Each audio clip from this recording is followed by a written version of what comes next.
বিসমিল্লাহির রহমানির রহিম। আসসালামু আলাইকুম। কেমন আছো তোমরা সবাই? আশা করি অনেক অনেক ভালো আছো।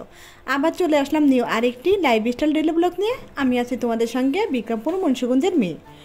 আর শুরু করে দিলাম। এই যে সকালে একটু বাসি ঘর দুয়ার সবই ঝাড়ু দিয়ে নিছি, আমি দিয়ে নেই আর কি। আমাকে যে হেল্প করে জেসমিন আপা, আর উঠানটা আমি একটু ঝাড় দিয়ে নিলাম। আর ঝাড়ু দিয়ে তারপর আমি চলে যাব দুপুরের রান্নার কাজে। আর অফ ক্যামেরায় নাস্তা খেয়ে নিয়েছি। আর নাস্তা তো এখন দেখাই না, দেখা যায় ভিডিওটা অনেক বড় হয়ে যায়, তাই কেউ দেখতে চায় না, তাই ভিডিওটা একটু ছোটো করতে চেষ্টা করি। যাই হোক, ছোটো একটা ভিডিও দিয়েছি, আশা করি ভিডিওটা তোমাদের কাছে ভালো লাগবে। ভালো লাগলে প্লিজ একটা লাইক দিয়ে ভিডিওটা দেখা শুরু করো। আর আজকে যে কহি ভাজি আর গরুর মাংস রান্না করব, কহিটা কেটে নিছি। আর কুরবানির স্পেশাল গরুর মাংস রান্না করব। এইভাবে তোমরা যদি রান্না করো সবাই খুব প্রশংসা করবে। এই যে পেঁয়াজ কুচি দিয়ে দিলাম, একটা টমেটো, গরম মশলা, 1 চামচ জিরা, 1 চামচ ধনিয়াটা একটু ভেজে নিয়েছিলাম, আর কাঁচামরিচ কিছু, আর হলুদের গুঁড়া 2 চামচ দিয়ে দিলাম, ভরা ভরা 2 চামচ। আর মরিচটা ঝাল যার যার ঝাল অনুযায়ী দিবে। মরিচের গুঁড়া আমি দিয়ে দিলাম 1 চামচ। আদা রসুন বাটা ছিল, তাই আর কুচিটা দিলাম না। এভাবে এই যে আমি সব একসাথে ব্লেন্ড করে নিলাম। আদা রসুন বাটাটা দিয়ে মশলাটাও মিক্সড হয়ে গেল পেঁয়াজের সঙ্গে, আর খুব সুন্দর কালার আসবে, তাই এইভাবে করে নিলাম আজকে। আর প্রেশার কুকারে রান্না করব ঝটপট, খুব সহজে প্রেশার কুকার রান্নাটা হয়ে যায়, আর সিদ্ধটা খুব সুন্দর হয়। এই যে সরষের তেল আর সাদা তেলটা দিয়ে দিলাম পেঁয়াজ কুচি, দিয়ে দিলাম একটা তেজপাতা, আর দিয়ে দিয়েছি এলাচ না, দারচিনিটা দিয়ে দিছি। দারচিনিটা দেখা যায় ব্লেন্ড করলে মাংসের কালারটা কালচা হয়ে যায়। আর ব্লেন্ড করা সব মশলাটা দিয়ে দিলাম পরিমাণ মতো লবণটা দিয়ে যে একটু পানি দিয়ে দিলাম। পানিটা দিয়ে আবার মশলাটা একটু ভালো মতো কষিয়ে নিতেছি। বেশ কিছুক্ষণ কষিয়ে নিলাম মশলাটা, তারপর দিয়ে দিলাম মাংসটা।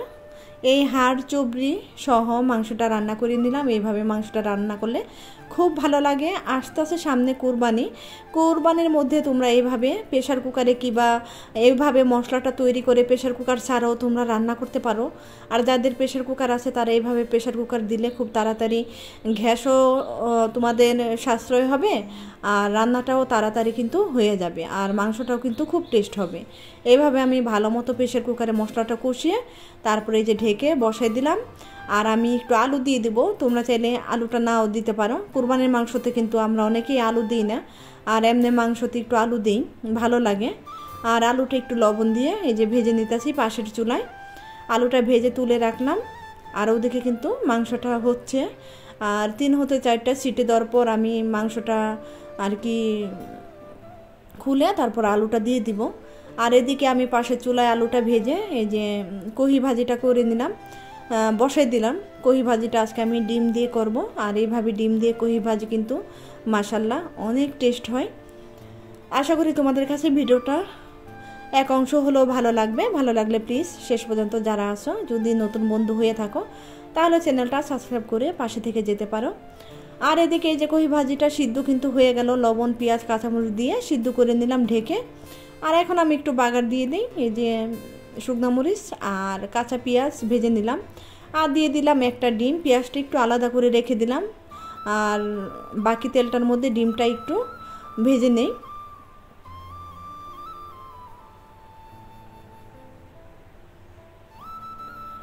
ডিমটা কিন্তু ভাজা হয়ে গেছে, দিয়ে দিলাম কহিটা দিয়ে এখন ডিম আর পেঁয়াজের সঙ্গে ভালো মতো মিক্সড করে নেব।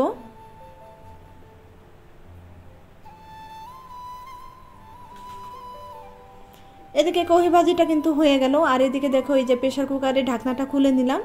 মাংসটা হাফ সিদ্ধ হয়েছে আর হাফটা সিদ্ধ হবে। এই যে আলুটা দিয়ে দিলাম, আলুটা দিয়ে এখন আবার 2-3টা সিটি দিয়ে নেব। আলুটাও সিদ্ধ হয়ে যাবে, বাকি মাংসটাও সিদ্ধ হয়ে যাবে। আর এদিকে দেখো কিছুক্ষণ পর এই যে মাংসটা হয়ে গেছে, মাশাআল্লাহ কত সুন্দর কালার আসছে, দেখো দেখে কিন্তু অনেক ভালো লাগতেছে। আর এদিকে কহি ভাজিটাও হয়ে গেছে। আর আমাদের গাছের 2টা ঢেঁড়স ছিল অফ ক্যামেরায়, সেই ঢেঁড়স 2টি ভেজে নিছি। ঢেঁড়স ভাজা খেতে খুবই ভালো লাগে। তারপর তো বিসমিল্লাহ বলে দুপুরে খাবার খেতে বসে গেলাম। কে কে খাবে তোমরা চলে আসো আমাদের বাসায়। চলে আসলে এমনভাবে করে আবার নতুন করে মাংস রান্না করে খাওয়াবো, আর যা খেতেছে তাই খাওয়াবো আমার প্রিয় আপুরা।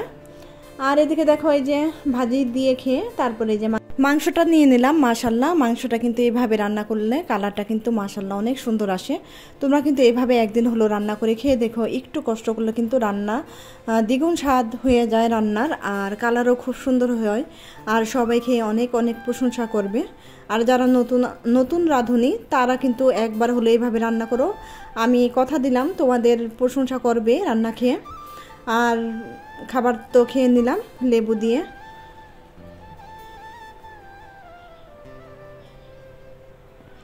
আর তোমরা অনেকে এসে বলো যে আপু তোমার পাশে আছি, তোমাকে আমি সাপোর্ট করছি, তুমিও আমাকে সাপোর্ট করো।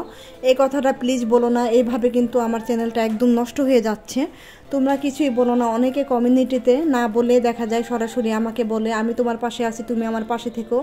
এইভাবে বললে কিন্তু চ্যানেলটা একদম নষ্ট হয়ে যায়। তোমার চ্যানেলেরও সমস্যা, আমার চ্যানেলেরও সমস্যা, তাই আমি অনুরোধ করব এ কথা আর কেউ কখনো বলবে না।